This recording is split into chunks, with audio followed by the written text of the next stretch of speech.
Ada beberapa hal berkaitan, 3 hal berkaitan dengan doa ini. Apa yang kita boleh minta kepada Tuhan? Bapak Ibu, yang pertama, kalau kita tahu bahwa segala sesuatu yang baik itu berasal dari Tuhan, maka tidak berdoa itu adalah satu kesombongan. Nah, kalau kita tahu bahwa segala sesuatu yang baik di dalam hidup kita itu berasal dari Tuhan, maka tidak berdoa itu adalah satu kesombongan di hadapan Tuhan. Seolah-olah karena saya bekerja, saya memiliki penghasilan, maka saya bisa mencukupkan kebutuhan hidup saya sendiri. Seolah-olah karena saya terampil nyetir dan saya berhati-hati, cukup berhati-hati, maka saya pasti selamat di dalam perjalanan. Itu menggantungkan kondisi hidup kita kepada diri kita, kepada kemampuan kita sendiri. Itu adalah satu kesombongan di hadapan Tuhan. Kita harus tahu bahwa segala sesuatu yang baik berasal dari Tuhan, maka memang seharusnya kita meminta kepada Tuhan. Mari kita membuka dari Yakobus 4 ayat yang kedua B, ya, kalimat yang terakhir. Di situ Yakobus mengatakan, kamu tidak memperoleh apa-apa karena kamu tidak berdoa. Tunggu dulu, bukankah saya nggak berdoa tapi saya tetap sehat? Bukankah saya tidak berdoa tetapi saya tetap mendapat penghasilan dan lain seterusnya? Bukankah saya tidak berdoa tetapi saya tetap mendapat apa yang saya perlukan? Saya katakan itu adalah anugerah umum Tuhan. Tuhan memberikan anugerah umum kepada semua manusia, baik orang percaya maupun orang yang tidak percaya. Ada anugerah umum Tuhan yang Tuhan berikan. Tapi hal-hal seperti ini, hal-hal yang memang sebenarnya Tuhan mau berikan kepada kita, Tuhan mau tambahkan di dalam hidup kita. Kalau kita tidak meminta kepada Tuhan, Tuhan tidak memberikan kepada kita. Bapak Ibu berkenan dengan rally doa besok. Saya harap banyak jemaat dari tempat ini yang datang. Meskipun mungkin kita capek pulang dari kerja, kita mesti punya banyak urusan di rumah dan lain sebagainya. Bapak Ibu, kalau kita tahu bagaimana cara Tuhan bekerja, prinsip yang Tuhan nyatakan baik di dalam kitab suci maupun di dalam sejarah gereja, maka kita harus mau tunduk kepada Tuhan. Tuhan memberikan kebangunan rohani melalui, pertama-tama Tuhan menggerakkan orang-orang untuk berdoa. Kalau Tuhan tidak menggerakkan orang-orang untuk berdoa, sebenarnya mungkin bukan Tuhan tidak menggerakkan, kita melawan dorongan dari Tuhan itu. Kita malas, kita tidak mau berespon kepada panggilan Tuhan untuk kita berdoa. Tuhan mungkin tidak berikan kebangunan rohani. Sekali lagi, Tuhan memberikan kebangunan rohani atau tidak memang tidak bergantung kepada kita. Tapi Alkitab memberitahu kepada kita, orang-orang itu digerakkan oleh Tuhan sebelum Tuhan itu memberikan kebangunan rohani. Di dalam sejarah gereja, kebangunan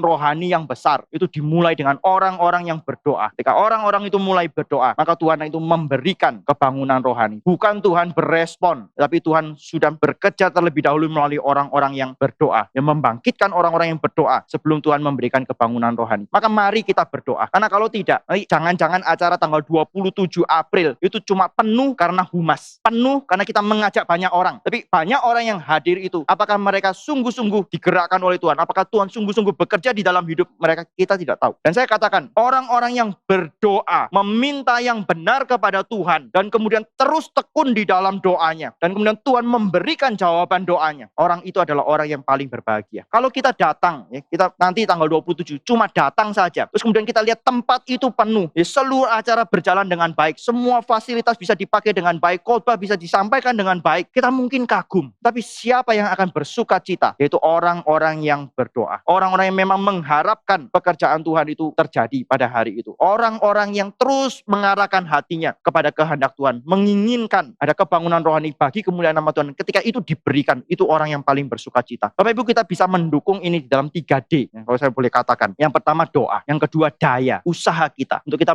mengajak orang, untuk kita melakukan berbagian di dalam pekerjaan ini, untuk mendukung pekerjaan ini. Dan kemudian yang ketiga dana, dukunglah dengan uangmu, berikan persembahan, berikan janji iman untuk kita boleh mendukung ini. Kalau kita berbagian di dalam hal ini, kita adalah orang-orang yang akan bersuka cita ketika Tuhan nanti menyatakan pekerjaannya. Kalau tidak, kita datang, kita kagum, kita pulang selesai, kita senang karena acara itu berlangsung dengan rapi, dengan baik, semua orang boleh menikmati firman Tuhan. Kita pulang dengan perasaan kagum saja, tetapi kita tidak tahu bahwa Tuhan itu sudah bekerja. Kita kelewatan, kita dilewatkan dari berkat Tuhan yang lebih besar, yaitu kita sendiri bertumbuh. Tapi kalau kita dari awal, kita mau taat, kita mau berdoa bersama-sama, kita mendukung dengan membawa banyak orang, terus kemudian kita mendukung panitia bekerja apa yang menjadi bagian kita, dan kita juga memberikan bagian dari harta kita, mendukung secara dana, maka ketika ini nanti diberkati oleh Tuhan, kita adalah orang-orang yang paling berbahagia. Maka Bapak Ibu, yang pertama dari bagian ini, kalau kita tahu bahwa segala sesuatu yang baik di dalam hidup kita itu berasal dari Tuhan, kita harus minta, kita harus datang kepada Tuhan, kita harus berdoa, kita harus minta kepada Tuhan. Karena kalau tidak, itu adalah satu kesombongan, seolah kita bisa mengatur hidup kita sendiri. Hidup kita tidak butuh Tuhan. Saya dengan usaha saya, dengan kerja keras saya bisa memelihara hidup saya sendiri. Itu satu kesombongan yang besar di hadapan Tuhan. Kita menyatakan kalau kamu tidak minta, ya kamu tidak akan mendapat.